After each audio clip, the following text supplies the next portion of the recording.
Diálogos Territoriales Constituyentes. Un espacio para reflexionar y debatir sobre sociedad, política y ambiente desde una perspectiva ciudadana. Temas que nos importan de cara a una nueva constitución. Elaborado y producido por Fundación Nodo Social, junto a Javier Rioseco, Sebastiana Insúa y Francisca Vilches. Hola, ¿qué tal, amigas y amigos? ¿Cómo están? Soy Sebastiana Insúa y les doy la bienvenida a un nuevo capítulo del programa Diálogos Territoriales, un espacio que elaboramos junto con la Fundación Nodo Social y que busca generar debate y reflexión en torno al proceso constituyente. Les invitamos, como siempre, cada martes a las 15 horas aquí en Radio Súbela para hablar sobre constitución junto a Javier Rioseco. ¿Cómo estás, Javier? Hola, Seba. Bien, contento porque se inició el proyecto, como les comenté la vez pasada, de nuestra querida amiga Francisca Vilches, Murales para Mata. Ahí ya está en proceso, todos los pintores están en las calles ya haciendo arte público en lugares donde hace falta. Así que contento, pues, Seba. ¿Y tú cómo estás? Bien, contento también, porque tenemos un programa de lujo hoy día. Contémosle a la gente de qué se trata el programa de hoy. Bueno, este es nuestro 8º capítulo y lo que queremos... Bueno, hoy día tenemos un invitado de lujo y queremos aprender sobre la experiencia internacional sobre cambios constitucionales, tanto en Latinoamérica como en el mundo, y de cierta manera poder comparar con el proceso constituyente que estamos llevando acá en Chile. Y además vamos a reflexionar en este episodio sobre la franja televisiva de cara al plebiscito de por una nueva constitución. Y en nuestra sección de entrevistas conversamos junto a Gabriel Negreto, él es politólogo y experto en cambio constitucional, es un gran cientista político, con quien abordamos un análisis sobre la experiencia internacional respecto de los cambios constitucionales, quórums mínimos con los cuales aprobar, etcétera. Una serie de temas. Gabriel Negreto está muy, muy interesante poder tenerlo en este programa. Y, como siempre, al final del programa vamos a hacer una revisión de la actualidad constituyente en todo su ámbito noticioso. Sebastián. Así es. Antes de empezar, contémosles que este programa está apoyado por la Fundación Heinrich Böll, una organización política que promueve los valores de la ecología, los derechos de las mujeres y la democracia de género. Y también tenemos que mencionar al equipo que hace posible este programa. Francisca Vilches, que ya la mencionaba, fundadora del Comité Conserva Mata, Pablo Abrams, productor audiovisual, y también tenemos a Charlie y Luis en los controles aquí en la Radio Súbela. Así es, también les recordamos que nos pueden contactar por medio de las redes sociales, ¿no es cierto? Twitter, @nodo_social, Instagram, @nodosocial, el canal de YouTube donde están todos estos programas. Además, siempre puedes descargar en subela.cl, puedes descargar en el sitio arribita, están podcast, te vas, Diálogos Territoriales, y puedes escuchar y ver todos estos capítulos que hemos desarrollado hasta ahora. Este es el 8º capítulo. Y también, como siempre, nos puedes buscar en www.nodosocial.org, y estamos en otras plataformas, Spotify, Radio Public, entre otras. Sebastián. Sí. Partamos entonces partamos con una breve reflexión sobre lo que han sido estas franjas que partieron la semana pasada. Franjas que a nuestro juicio están llenas de contradicciones. El viernes pasado, el viernes 25, comenzó la franja televisiva para el plebiscito del 25 de octubre. Y la secuencia de spots dejan una sensación extraña y muchos aspectos para reflexionar. Primero, se aprecia un desgaste del modelo de la campaña televisiva tipo spots. A nuestro modo de ver, la franja pone de manifiesto que Chile y el mundo cambiaron y la forma de expresar estos mensajes está largamente superada. Y es claro que no están cumpliendo la función para la cual fueron diseñadas. En segundo aspecto está la calidad de los mensajes. Creemos que la sociedad requiere más profundidad en los mensajes y no solo los titulares.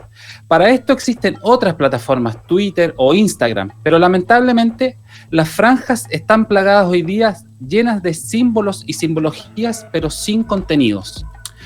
Un tercer aspecto y muy ligado a lo anterior está asociado al público objetivo. No es posible convencer a través de lemas de campaña sin contenido. Pareciera ser que los comandos se esforzaron en evangelizar entre convencidos más que tratar de convocar a indecisos. Un cuarto aspecto es el asociado a los mensajes contradictorios. Las campañas están construidas de una forma oscilante, que van desde la alegría al temor, desde el odio a la esperanza, desde el rechazo a la política y los políticos hasta homenajes y reconocimientos por sus capacidades. En el rechazo, por ejemplo, se propone rechazar, pero posteriormente se promueve la convención mixta porque los parlamentarios tienen conocimiento y experiencia. En el apruebo, por tanto, se promueve la convención constitucional para crear una constitución desde la ciudadanía, pero paradójicamente es la franja donde más políticos aparecen.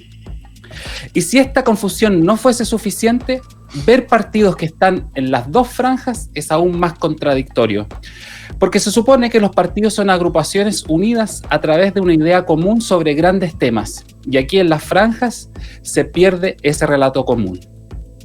En suma, hasta ahora se hace difícil seguir un hilo conductor claro a través de la descarga de imágenes y frases archi escuchadas. Finalmente, no podemos dejar pasar un problema asociado a la tiranía en la distribución de minutos y segundos televisivos. Esta campaña del plebiscito es diferente a las anteriores y, por lo tanto, se debiera haber hecho un esfuerzo más ambicioso para repartir los tiempos de televisión de forma más equitativa. Entonces, si entendemos las franjas como lo que llamamos la publicidad política, esta que define una forma de hacer campaña que permite que los candidatos e ideas transmitir sus mensajes a los votantes y discutir en el debate político, está claro que estas franjas no están cumpliendo ese objetivo. Javier.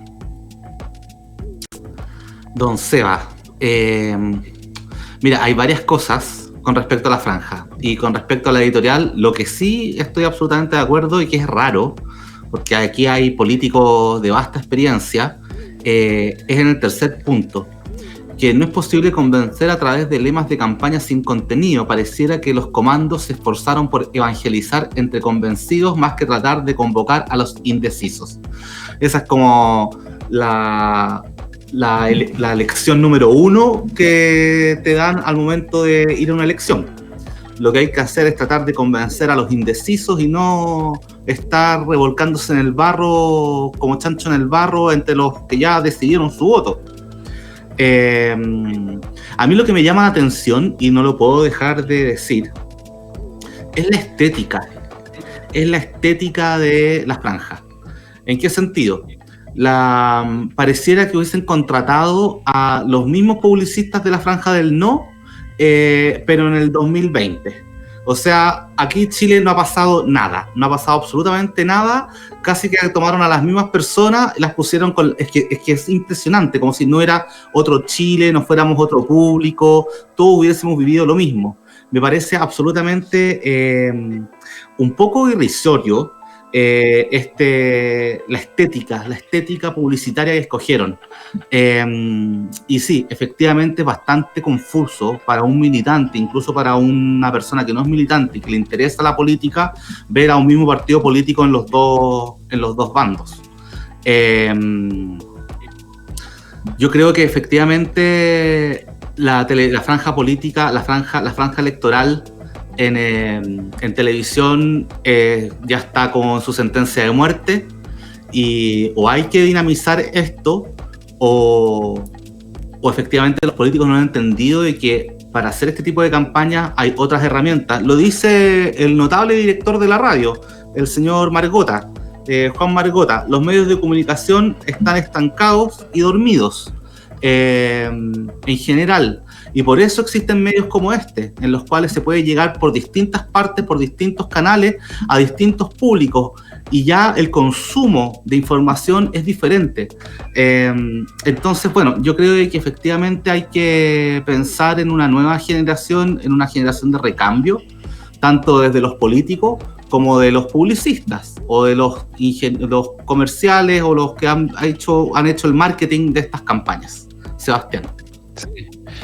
Sí, efectivamente comparto tu criterio y tu análisis sobre las franjas. En general las dos son muy parecidas en esta estética del modelo del no, digamos.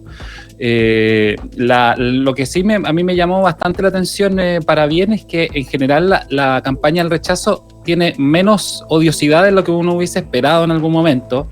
Es bastante más alegre de lo que uno hubiese supuesto en una primera etapa. Yo creo que aprendieron la lección del sí cuando salían un caballo negro, ¿se acuerdan? Con unas banderas, una persona encapuchada. Para alguna gente será muy antiguo, pero para nosotros era un muy mal ejemplo de una pésima publicidad. Pero además a mí me llama la atención una cosa adicional, y es que en la franja del apruebo, la franja está muy centrada en el 18 de octubre. Y es raro porque cuando ocurrió el 18 de octubre siempre se decía, no son 30 pesos, son 30 años. Sin embargo, la franja pone demasiado énfasis ahí y poco en todo lo que pasó anteriormente, digamos. Porque lo del 18 de octubre es más o menos conocido por todas y todos, pero se hace poco esfuerzo de explicar en general la importancia del cambio, la necesidad de las transformaciones, hacer un poco de educación cívica a través de las campañas, porque en el fondo lo único que uno escucha es lo mismo que venimos escuchando hace rato. Más educación, no más AFP, mejores pensiones, y a lo que se le agregan en las dos franjas además, un énfasis primero en mujeres, como apropiarse del discurso del feminismo, que me parece que no cabe tan bien aquí, si bien estamos por una campaña paritaria, pero creo que apropiarse de ese discurso me parece poco atendible, digamos, porque el discurso de las mujeres es más amplio que la Constitución, digamos, o sea, el discurso del feminismo. Y además se apropian mucho de los sectores de la diversidad y disidencias sexuales.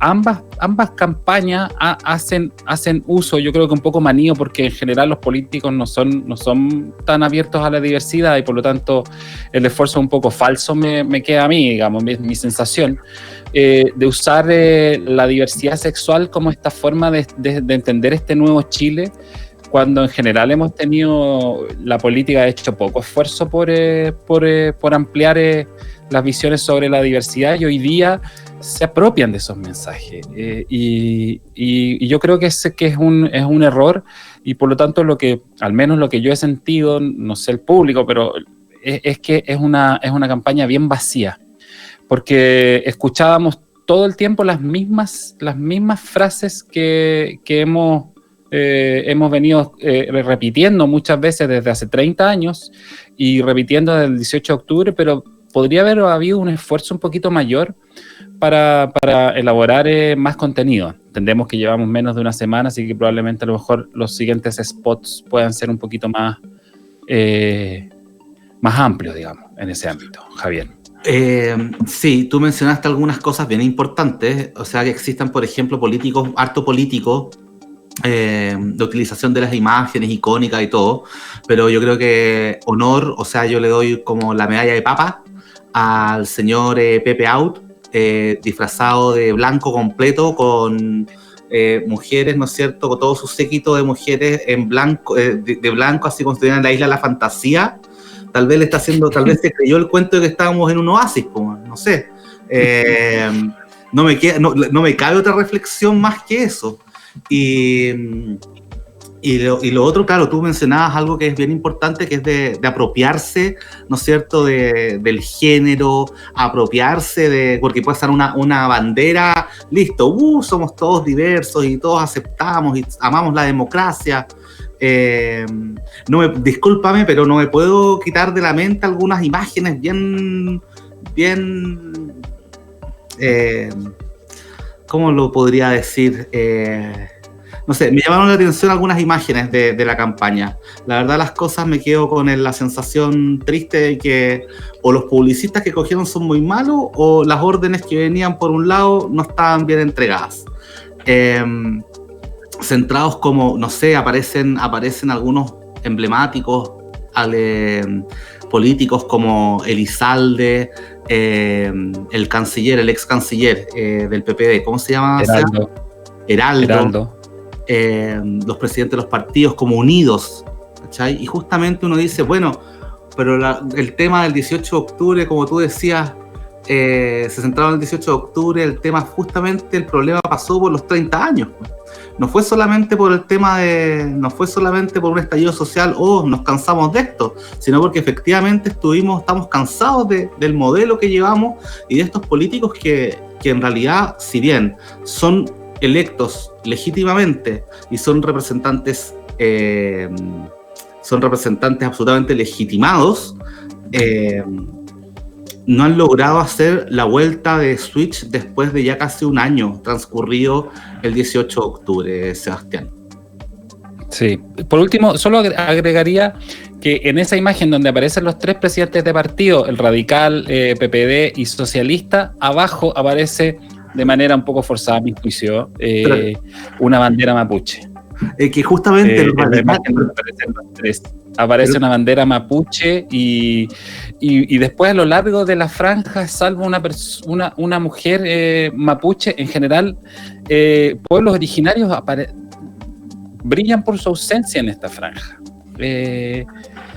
y yo creo que es asintomático, digamos. O sea, usamos la bandera para vestirnos de diversos, tanto como la bandera del movimiento LGBT o los movimientos de la diversidad sexual, y también la bandera mapuche. O sea, poner la bandera ahí solo como aquí está, no se nos olvidó. Teníamos un tramoya que se acordó de traer la bandera para la imagen. Es un poquito vacía, me queda a mí la sensación. Bueno, punto, sería bueno eso, fantástico, ahí está en pantalla. Y todos de blanco, es como una boda, es como que están en el paraíso. Yo creo que, no sé si es una muerte anunciada que se fueron al paraíso o qué, pero bueno.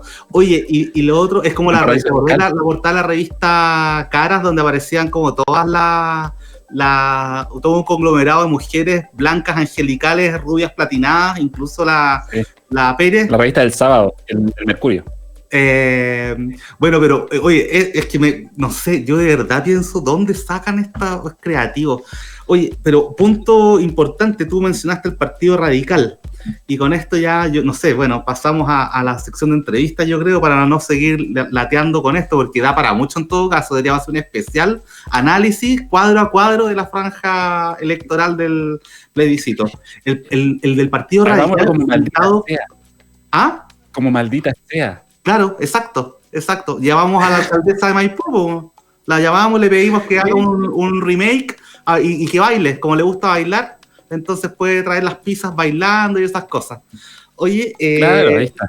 Mención aparte es el Partido Radical, que destaca por su oficina en su berger de cuero, con un mapa mundi al lado, bien vestido. Le faltó la humita y el whisky, diciendo, bueno, nosotros vamos a redactar la Constitución entre todos, ¿no es cierto? Los Gutiérrez, los no sé cuántos. Oye, pero absolutamente impresionante.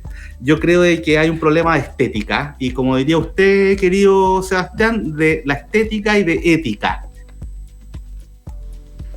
La estética es importante, pero la ética también es más importante. Y además, como decía Luis por ahí, siempre uno se pregunta, cuando ve a un radical, la pregunta que se hace, ¿y usted radical respecto de qué es? Porque está claro que hoy día el radicalismo no es su fuerte, digamos, al menos de los miembros de ese partido. Oye, ya, sí. Bromas aparte. Vamos a la entrevista, porque ahora es la parte, el pic de este programa. Todo lo demás viene hacia abajo, pero ahora empieza la parte pic de este programa. Esta mañana tuvimos una entrevista con Gabriel Negreto. Él es politólogo y experto en cambios constitucionales. No pudo acompañarnos en vivo en este programa, pero lo tuvimos durante esta mañana en una entrevista bien extensa, y que aquí les vamos a mostrar solo una parte, un aperitivo para que ustedes después vayan a ver la entrevista completa con Gabriel Negreto. como mencionábamos en la introducción, hoy día tenemos a un invitado de lujo. Él es Gabriel Negreto, él es politólogo y especialista en reformas y procesos constitucionales en América Latina. Tiene un largo currículum que no les vamos a explicar en detalle, pero sí podemos decir que él es profesor del Instituto de Ciencias Políticas de la Universidad Católica de Chile y además su investigación se centra en política constitucional comparada, en reformas electorales y constitucionales, diseños institucionales y todo esto en comparación con énfasis en América Latina. Gracias, Gabriel, por aceptar nuestra invitación a este programa para hablar sobre procesos de reformas constitucionales. Gracias, Sebastián, por la invitación. Partamos entonces con la primera pregunta, la idea más general. Si bien se supone que en general las constituciones tendrían que ser estables, estas tienden a cambiar y a veces tienen numerosos cambios. En perspectiva comparada, ¿cuánto cambian las constituciones en el mundo y en especial en América Latina? Sí, históricamente la presuposición que se tiene es que las constituciones son las leyes fundamentales y por tanto debiesen durar indefinidamente. Y tendemos a asociar la duración de las constituciones a las democracias más consolidadas, en donde las constituciones han cambiado poco, o muy poco en el tiempo, en términos comparados, como por ejemplo el caso norteamericano, que todavía tiene a su constitución sancionada en 1787.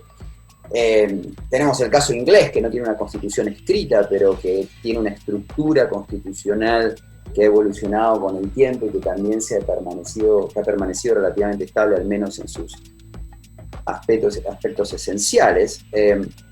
Pero si nosotros ampliamos nuestra mirada, vemos que las constituciones no duran demasiado tiempo y ciertamente no duran para siempre, como se supuso en las etapas originales del constitucionalismo occidental.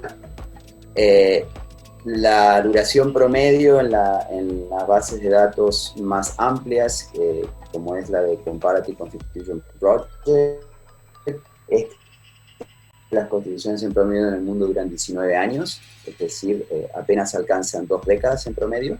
Claro que esto es un promedio e incluye regiones muy, muy inestables, entre las cuales se encuentra América Latina, pero no solo América Latina, África, y particularmente desde la etapa de descolonización hasta el presente ha sido una región muy inestable en materia constitucional. Medio Oriente también ha tenido una alta inestabilidad constitucional. Y América Latina, de hecho, se ubica en un espacio inestable, pero no tan inestable como estos extremos. El promedio aproximadamente de duración de las constituciones en América Latina desde la independencia está un poco por encima de los 20 años, está en unos 23, 24 años. Pero claramente, si lo comparamos con lo que eran antes los parámetros de estabilidad de las democracias consolidadas, sí América Latina tiene una alta inestabilidad. ¿Por qué ocurre esto? Bueno, primero tenemos que ubicarnos en los contextos políticos, económicos y sociales donde las constituciones actúan, ¿no? Y evidentemente hay un efecto de la inestabilidad del contexto político, económico y social en la inestabilidad posible de las constituciones, ¿sí? A mayores cambios en el ámbito político, económico y social, mayor probabilidad de que las constituciones estén sujetas a reemplazos totales y ciertamente a revisiones importantes de tiempo en tiempo, ¿no?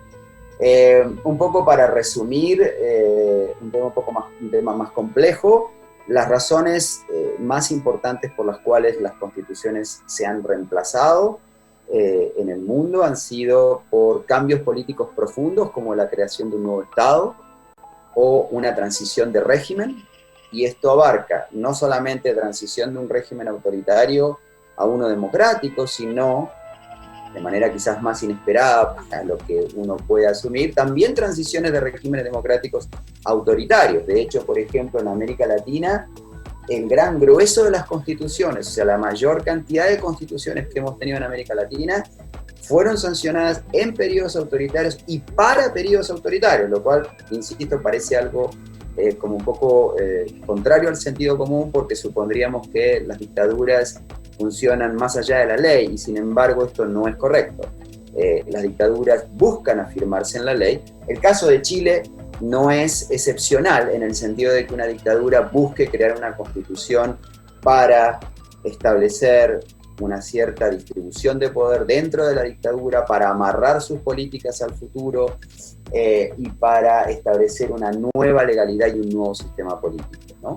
Entonces esta es una de las posibilidades. La otra es cuando las constituciones fracasan en proveer la cooperación política y social que se supone que deben proveer, en el sentido de que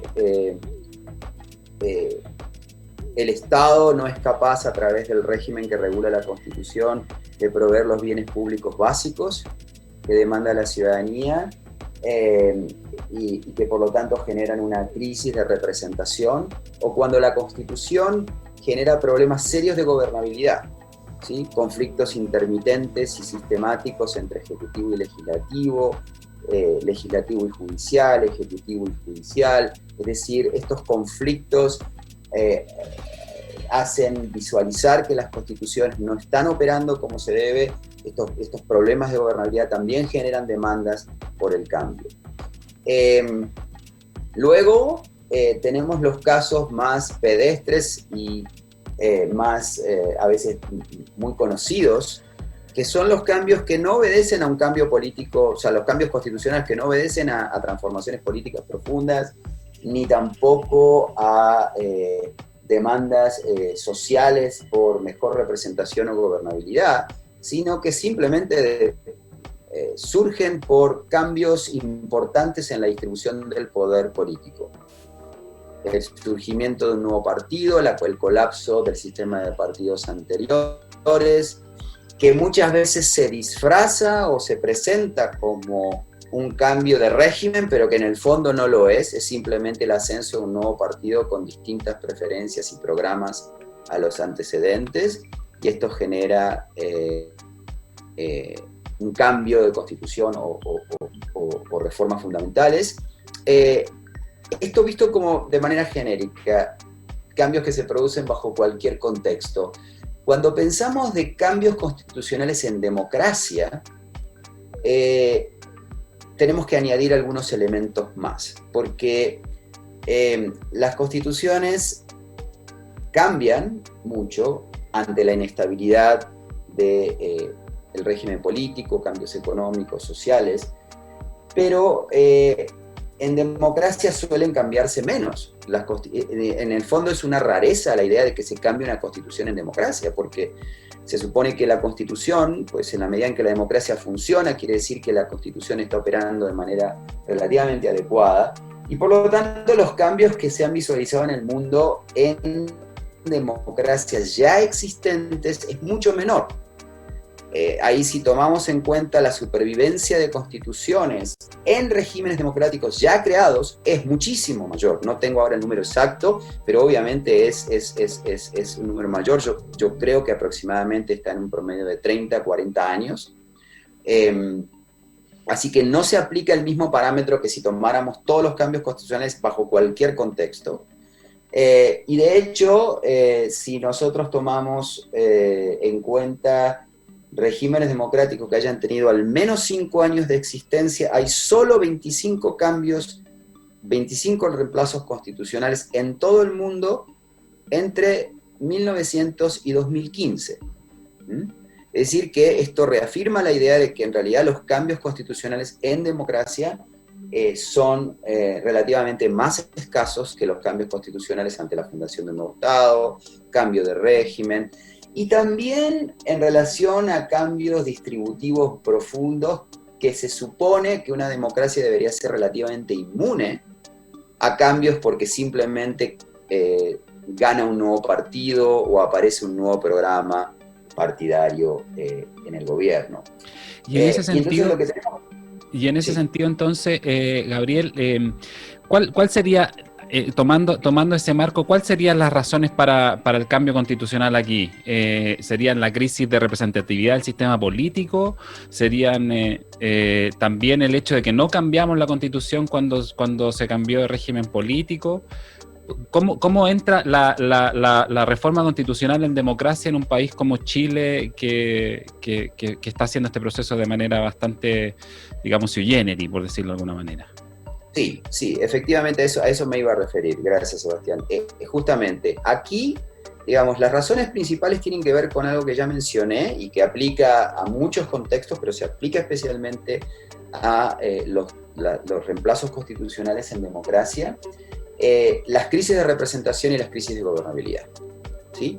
Que demuestran que las constituciones vigentes, no importando su origen, o sea, no importando si se hicieron antes de la transición, quizás en un momento autoritario, o se hicieron después de la transición, en un momento ya democrático, pero que las constituciones están perdiendo autoridad y valor porque no están canalizando efectivamente la representación o porque no están garantizando la gobernabilidad requerida en provisión de bienes públicos, seguridad, educación, orden público, etc. ¿Sí? Este es un factor muy importante en los cambios constitucionales en democracia y que casi siempre van asociados de crisis, ¿sí? Es decir, estos problemas de representación y de gobernabilidad suelen generar crisis sociales y políticas, ¿sí? Que generan demandas para un reemplazo, ¿sí? Entonces aquí se ubica el caso de Chile,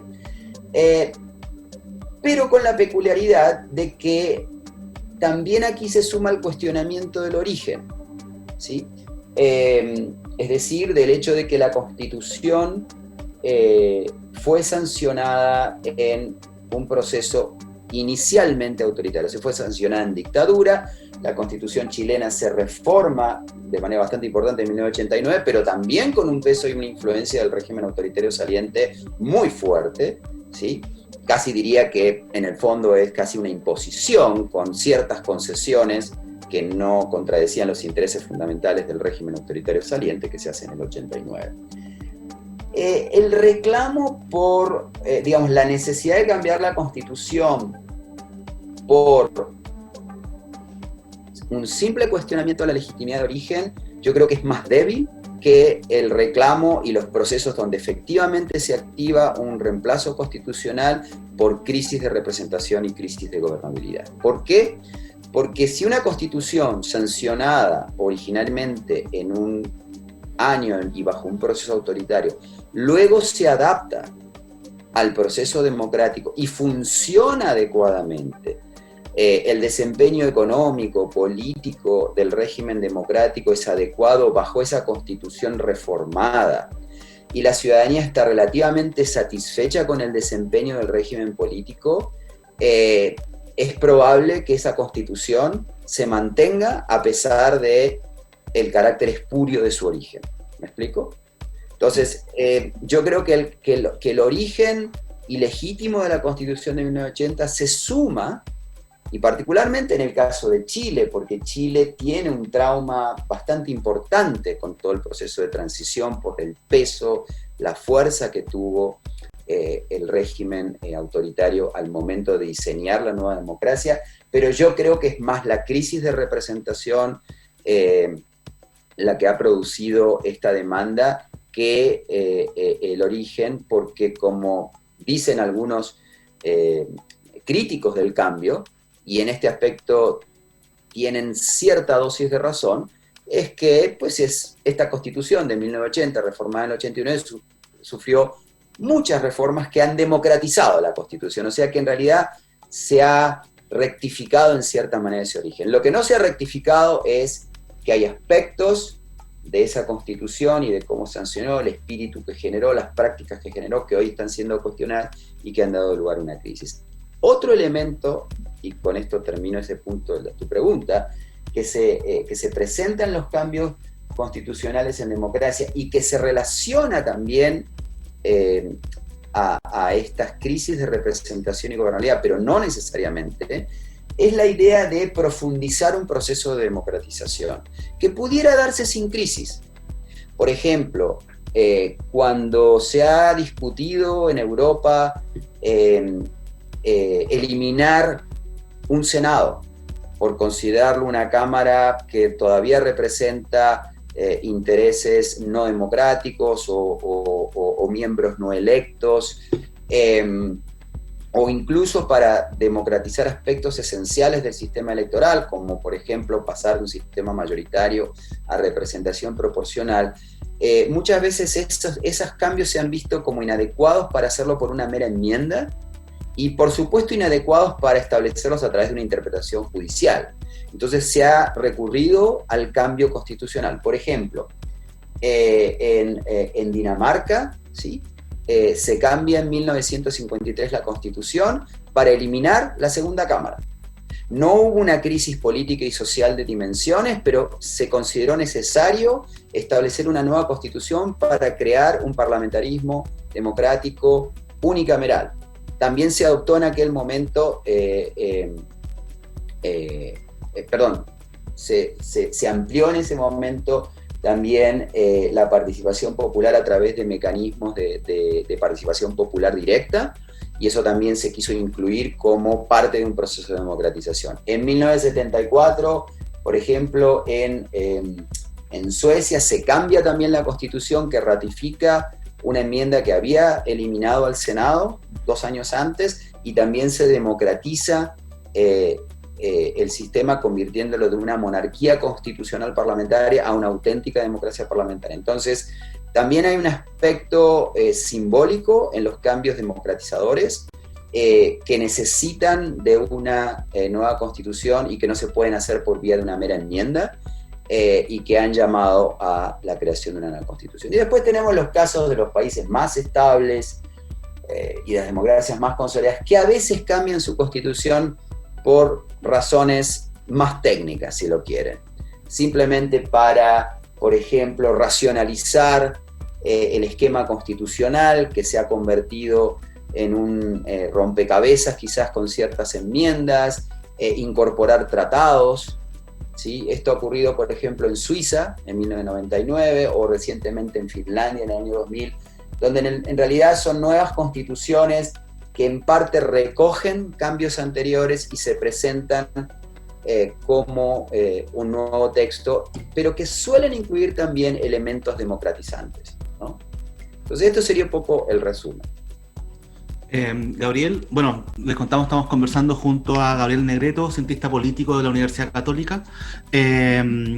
Gabriel, hay un texto, ¿no es cierto? Quiero partir con una pregunta que es bastante simple en cuanto a los mecanismos. Tú hablaste de crisis, y que tal vez estos periodos de crisis son los que pueden hacer estos cambios constitucionales. Y hay justamente el poder, ¿no es cierto? Según Calibas, el poder supremo e incontrolable está por sobre la Constitución, ¿no es cierto? Y efectivamente uno podría pensar de que y la Constitución está por sobre las leyes. Cuando el pueblo tiene como... Estoy preguntándolo desde el punto de vista de la crisis que tuvimos en octubre y cómo eso se puede representar y organizar en una Constitución ciudadana, ¿no es cierto? En el cual, ¿cuáles podrían ser los ejemplos que puede existir para organizar una demanda de cambio constitucional, ya sea por una vía institucional, como es el caso de Uruguay tal vez, o lo que tú comentabas, como la vía de las enmiendas, que finalmente van a estar tratando de parchar estas constituciones, o simplemente dar el paso a una enmienda, que es el caso de Chile, cambiar un artículo de la Constitución, que también es el caso de Bolivia, para poder reformular toda esta Constitución, pero no sé si a espaldas de la ciudadanía, pero recién ahora se está incorporando justamente a la ciudadanía el tema de los quórum, de las cuotas, de cuántas personas independientes fuera de partidos políticos pueden ingresar a redactar esta eventual Constitución. No sé si me entiendes un poco la pregunta. Sí, Javier, no, es una pregunta muy importante y ha estado presente no solo en Chile, sino en otros países cercanos, aquí en la región latinoamericana, que también tuvieron procesos de crisis, de los cuales surgió el reclamo de una nueva constitución en democracia, como fue, por ejemplo, el caso de Colombia, entre el 89 y el 90, y que también ha sido parte de procesos de cambio en Venezuela, en Ecuador y en Bolivia, ¿no? Entonces, este es un elemento muy importante. A ver, yo admiro mucho el trabajo de Andreas Calivas, que por cierto es un gran amigo mío, es uno de mis mejores amigos, fue compañero mío en la Universidad de Columbia. Sin embargo, creo que hay un problema en las teorías del poder y de la soberanía que evocan la teoría clásica y revolucionaria del poder constituyente del pueblo para entender cambios dentro de un régimen democrático existente. Porque esta idea de que el poder constituyente del pueblo es un poder que está más allá de la ley y que por tanto invita a una idea rupturista, que por cierto se jugó y se discutió mucho tiempo en Chile, por ejemplo, la posibilidad de que en su momento Bachelet convocara un referendo para que destrabara el proceso y se pudiera elegir a una constituyente. Digo, ustedes lo recordarán, esto fue parte de un debate, hubo importantes constitucionalistas que estaban a favor y en contra de estas ideas. Bueno, yo creo que aquí está el problema de esta teoría del poder constituyente, que tiene elementos muy interesantes y elementos, digamos, muy valiosos para la teoría democrática, pero que sin embargo no solamente son inadecuados para pensar en un cambio constitucional en democracia, sino que incluso llevan a una visión distorsionada de la forma en que se expresa la voluntad popular, ¿sí? Porque suponen una expresión de la voluntad popular fuera de canales institucionales, que esto corresponde a la idea revolucionaria, es decir, la idea revolucionaria, la que se expresa en Francia y que lo traduce luego en un escrito que era un panfleto originariamente, como que es el tercer estado de Sieyès, esta idea, digamos, de que el poder constituyente está en estado de naturaleza y permanece en estado de naturaleza porque siempre es una potencia crítica del sistema constituido, claramente tiene una visión crítica y democratizadora en el sentido de que genera la idea de un poder que está latente y que puede siempre proponer cambios al sistema existente. Sin embargo, la voluntad popular solo se expresa de manera aceptable, y en el sentido digo aceptable por parte de aquellos que pierden cuando no hay unanimidad, cuando se manifiesta a través de canales regulados legalmente. Y esto es efectivamente el caso cuando los cambios se producen en democracia. Una democracia puede entrar en crisis, se puede criticar al sistema, de hecho, en muchos casos, como ha sido el caso chileno, viene acompañada de una fuerte crisis al sistema representativo, es decir, no se le cree a los representantes, se cuestiona al Congreso, pero sin embargo esto no puede ocultar el hecho de que esos representantes, incluso cuestionados por un número importante de ciudadanos, fueron votados por otros ciudadanos bajo un proceso que fue legítimo. Entonces no se puede acallar la voz de esos representantes que, aún siendo hoy cuestionados por un sector importante, han sido considerados por otros como legítimos, y viceversa. Es decir, existiendo elecciones libres y equitativas y existiendo instituciones representativas débiles, cuestionadas y delegitimadas, de todas maneras no es argumento para evocar la idea revolucionaria del poder constituyente y proponer una ruptura total.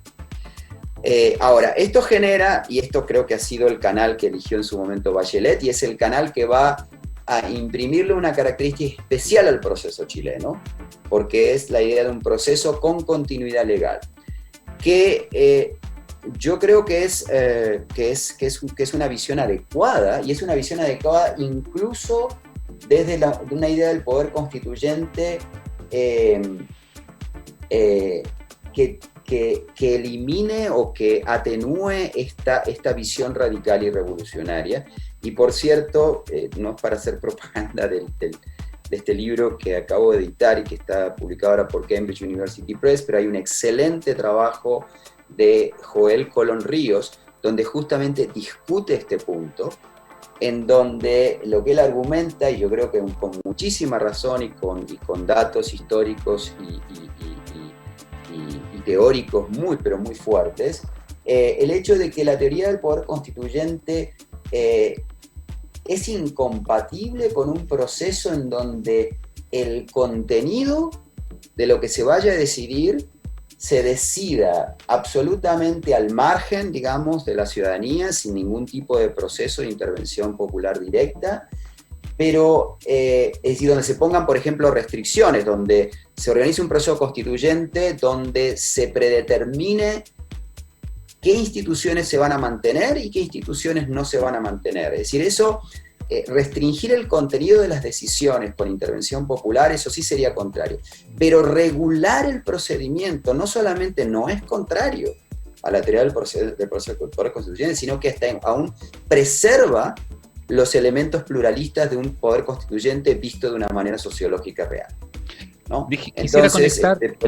Quisiera conectar eso con algo que tú has mencionado en otros espacios a propósito de la discusión sobre los 2 tercios, que ha estado tan presente, sobre todo estas últimas 2 semanas, respecto de si las enmiendas se tienen que aprobar a partir de 2 tercios. Hay una forma de regulación de cómo se va, digamos, a llegar a acuerdos.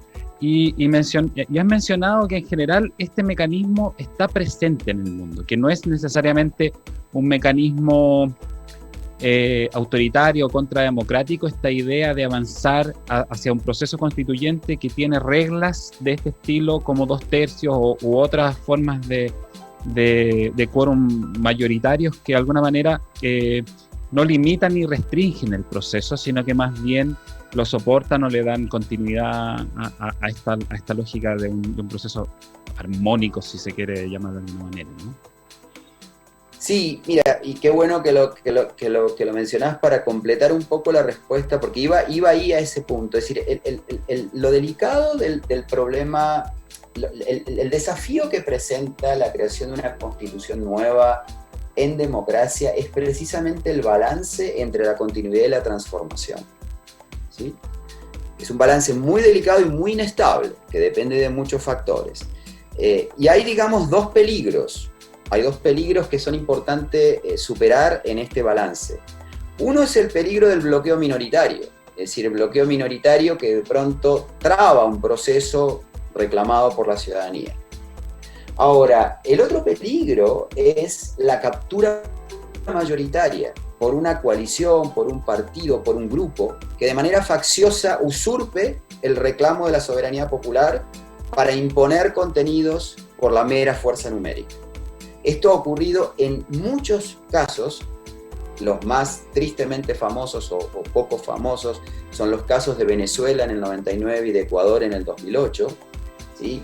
En donde se utiliza de manera perversa, yo diría, la teoría revolucionaria del poder constituyente para justificar la usurpación y la captura del proceso y luego la captura del Estado por una mayoría política, por un grupo político.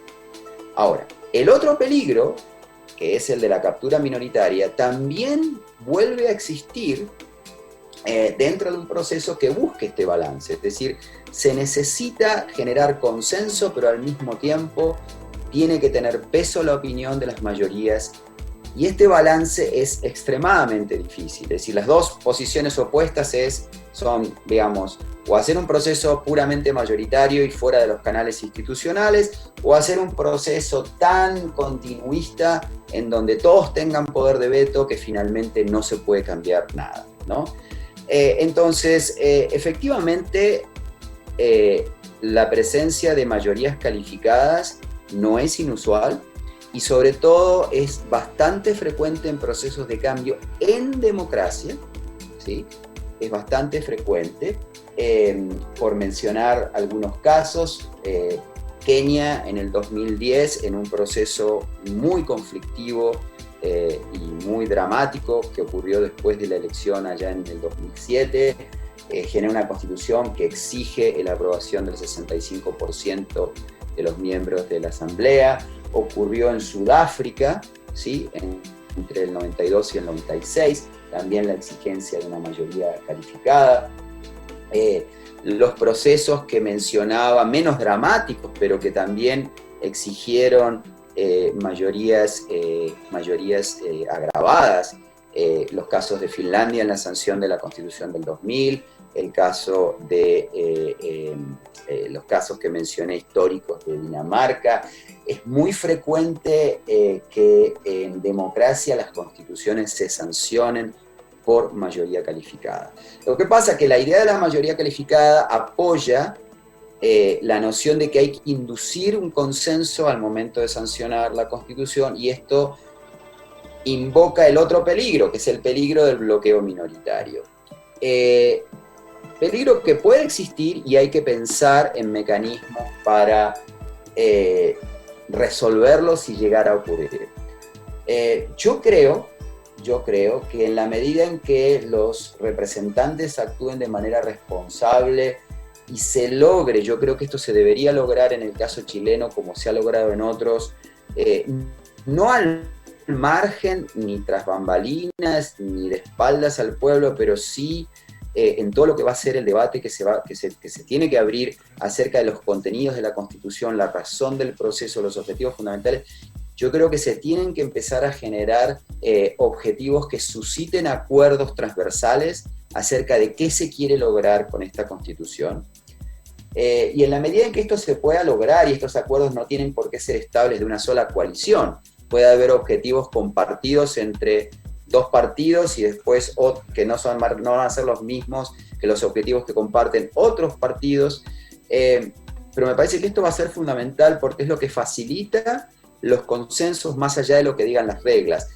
Lo que sí no se puede esperar es que la elección de la convención, cualquiera que sea, y poner una regla de 2/3 o de lo que sea, va a producir el consenso por la mera existencia de esa regla.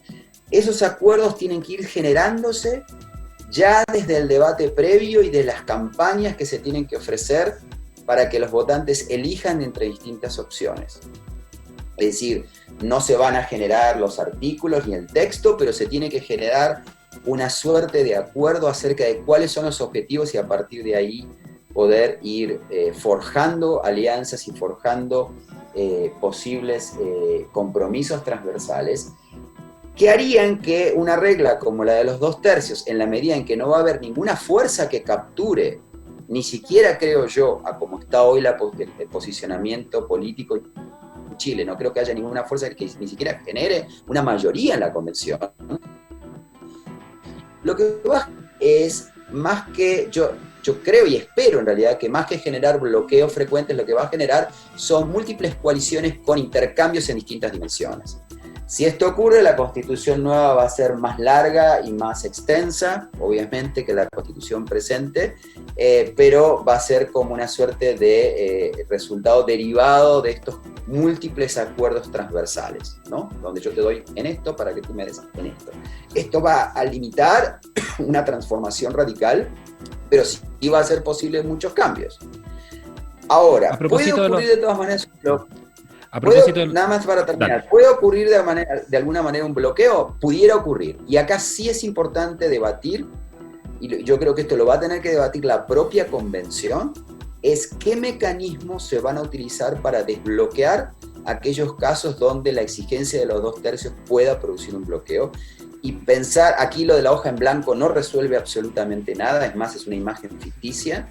Yo creo que hay aspectos de la Constitución que sí o sí se tienen que decidir en el proceso, ¿sí? Y que hay una serie de alternativas que se van a tener que considerar y que es forzoso que se consideren en el caso de que se produjeran bloqueos. Estamos hablando con Gabriel Negreto, politólogo y experto en cambio constitucional. Ahí estaba la primera parte de la entrevista que hicimos con Gabriel Negreto durante esta mañana y que les presentamos un extracto en el programa, pero que pueden seguir en nuestro canal de YouTube también para revisar completa toda la explicación posterior que él da respecto del proceso chileno en general. Javier, reflexiones a partir de esto que escuchamos recién.